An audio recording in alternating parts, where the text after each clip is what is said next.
Bismillahirrahmanirrahim. Assalamualaikum warahmatullahi wabarakatuh. Waalaikumsalam warahmatullahi wabarakatuh. Bagaimana kabarnya anak-anak hari ini? Baik, Bu. Alhamdulillah ya. Kita pada hari ini akan membahas tentang simulasi pasar mini. Namun sebelum pembelajaran dimulai, alangkah baiknya kita berdoa terlebih dahulu. Ya, silahkan ketua kelasnya dipimpin berdoa. Attention please. Before we study, let's pray together. Bismillahirrahmanirrahim. Bu Ica absen dulu ya. Yang namanya dipanggil, silahkan menjawab hadir. Ya, Alifa Ayusita. Alhamdulillah. Alisa Sabria. Oke, Aluna Firta. Oke. Hari ini alhamdulillah hadir semua ya. Iya, alhamdulillah sehat semua. Ya, semoga kita semua selalu diberikan kesehatan oleh Allah Subhanahu wa taala. Amin ya rabbal alamin. Oke, sebelum kita beranjak ke materi kita tentang pasar mini, simulasi pasar mini, ya di sini Bu Ica akan menjelaskan sedikit kalau kita akan melakukan sebuah simulasi. Ya, berkaitan dengan materi kita yaitu tentang sistem pembayaran dan uang sebagai alat pembayaran, kita akan melakukan simulasi pasar mini. Nah, di sini udah disiapkan ya, tujuan pembelajarannya yaitu menganalisis kelebihan dan kekurangan dari masing-masing sistem. Ya, untuk menganalisis semua ini kita create dalam satu pembelajaran yaitu simulasi pasar mini. Ya, gimana? Udah siap untuk pembelajaran hari ini? Siap. Oke, tapi ada yang masih ingat nggak dengan pembelajaran kita sebelumnya? Kita belajar tentang apa? Pasar. Pasar, jenis-jenis pasar, bentuk-bentuk pasar ya. Oke, ada yang masih ingat apa itu pasar?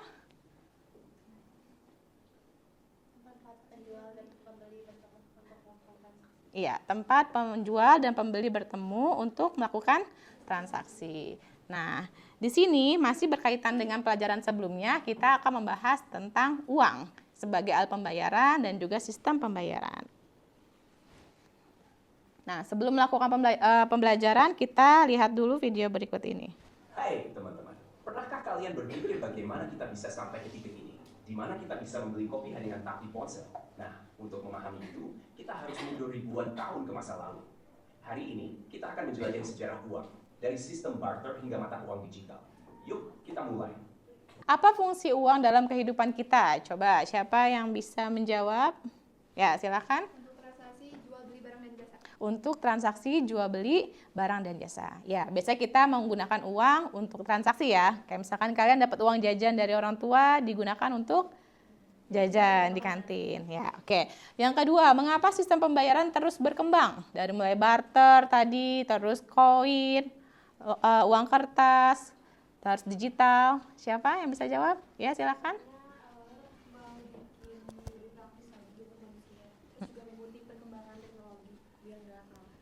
Oke, ya, untuk lebih praktis dan mengikuti perkembangan teknologi. Good. Ya, tepuk tangan untuk kita semua. Ya. Oke, sekarang untuk menambah semangat lagi, kita akan mulai nih melakukan simulasi pasar mini. Di sini ada dua babak. Babak pertama adalah transaksi dengan menggunakan uang tunai. Babak yang kedua transaksi dengan menggunakan e-wallet. Ya, atau kris. Sudah siap untuk bersimulasi? Siap. Oke, silakan duduk per kelompok.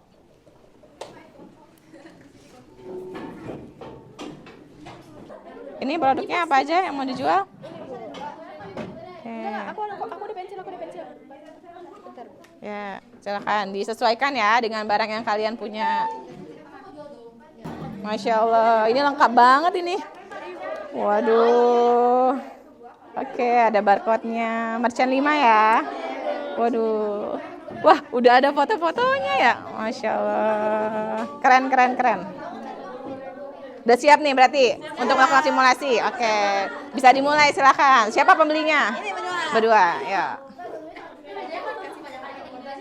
Iya, silakan. Selamat datang. Mau beli apa ini katalognya? Boleh dilihat. Silakan dipilih-pilih. Boleh ya, boleh pindah ke merchant berikutnya ya. Ya, silakan untuk yang beli, bebas. Ya. Kalau udah simulasi yang tunai, lanjut ke simulasi yang digital.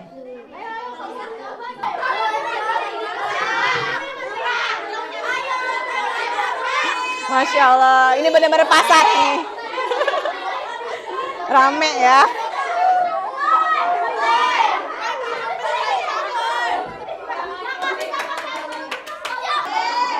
Tinggal pilih.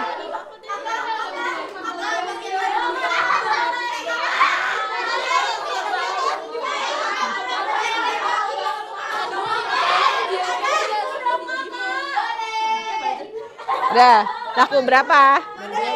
Oke. Silakan dibuka LKPD-nya. Ya, kerjakan secara berkolaborasi di aplikasi Pages. Ya, bisa? Nah, pintar.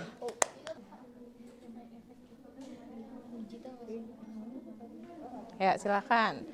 Dibagi-bagi siapa yang ngerjain nomor 1, 2, 3, dan 4. Biar waktunya lebih efisien. Oke.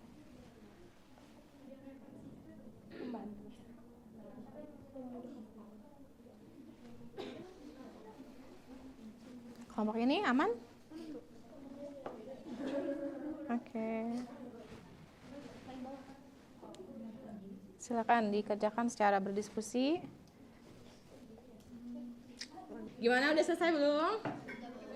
Udah. Siapa yang siap presentasi? Ya, silakan. Kelompok 1 ya?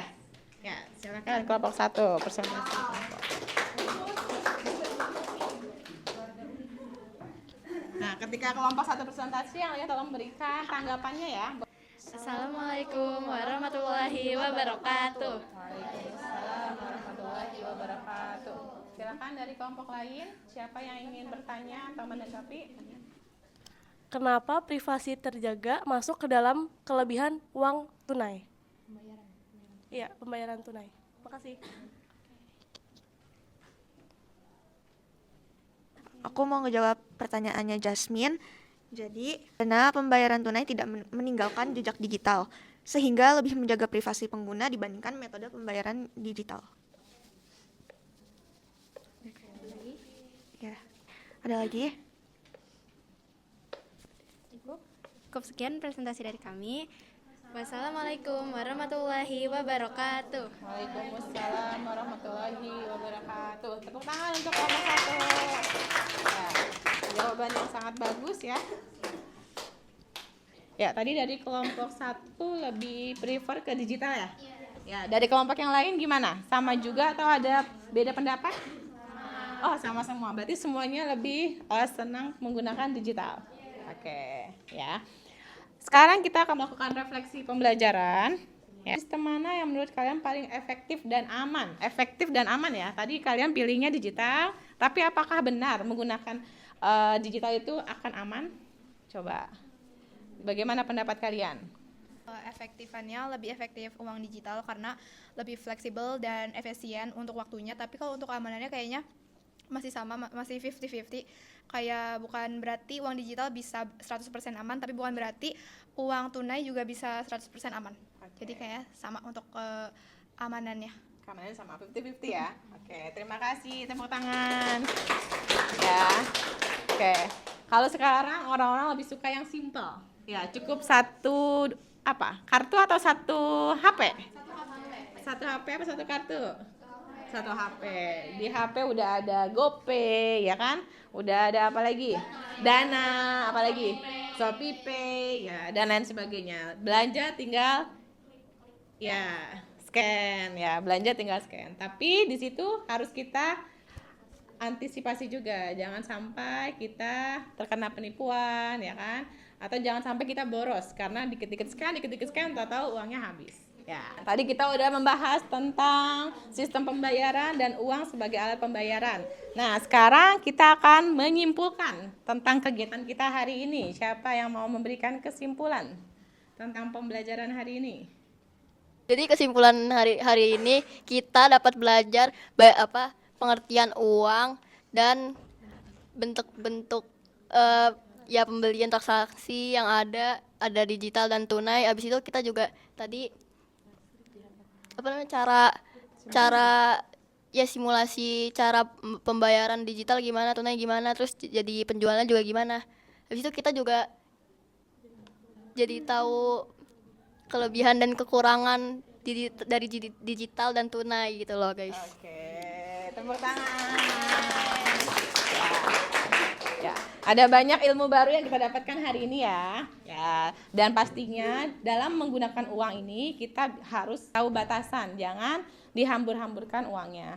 Nah, ini sesuai dengan ayat Quran dalam surat Al-Baqarah ayat 188. Kita harus bisa membedakan mana yang harta kita, mana yang bukan.